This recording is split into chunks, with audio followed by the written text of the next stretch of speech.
You said you've seen someone have a server in their bath or the bathroom or In a something. bathroom, in a toilet. Crazy, right? Yeah. I was invited to go and have a look at a server in its cabinet, and the cabinet was next to two urinals. It was great. It's like, that's really not where it's supposed to be. Yeah, I mean, that was horrific. Yeah, and also being careful about when you employ people and what sort of information they take away with them when perhaps they leave, or Yeah, I mean, obviously a company should look after all of its data, and you know, making sure that you're going through due diligence, Yes. and when people sort of, you know, take people on through that probation period, how many keys have they got to whatever doors, all that sort of stuff. But equally, you know, we've seen parts where good intentions. Somebody might have bought a domain name. They might have been there at the beginning of the business or whatever it might have been, but they've bought a domain name and they've bought it through their own personal account. Yeah. And it's then registered to them. And if they leave the business, they take the domain name.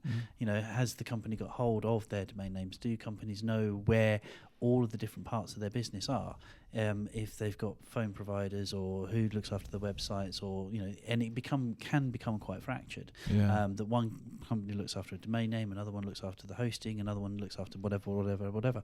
But it's having, if that were to go down, again, it goes back to the business continuity or disaster recovery of, do you know who that person is? Do you know what they're doing to back up their systems? Do you know where their systems are? Can you get in touch with them? Yeah. What happens if you can't get in touch with them? You know, and it's really important. You know, domain names. Are they registered to the company? Are they registered in the company's address?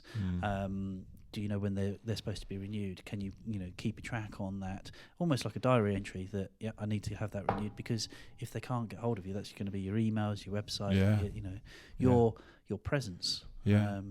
It's generally just keeping things tidy, isn't it? And keeping things organised. And I guess some businesses don't think of that when they're in a rush and we need to register that website, we need to get that, you sort that out, and suddenly it's all fragmented and no organisation in it. Yeah, and lots of times it can be with different companies. So wow. They could have 10 domain names with 10 different companies because they've just purchased it. They've gone online and created a new account because it could cost 99p from one instead of £7.50 from another one. So they buy it from there, and then somebody else has got another promotion, and then somebody else, and so on and so on. Yeah.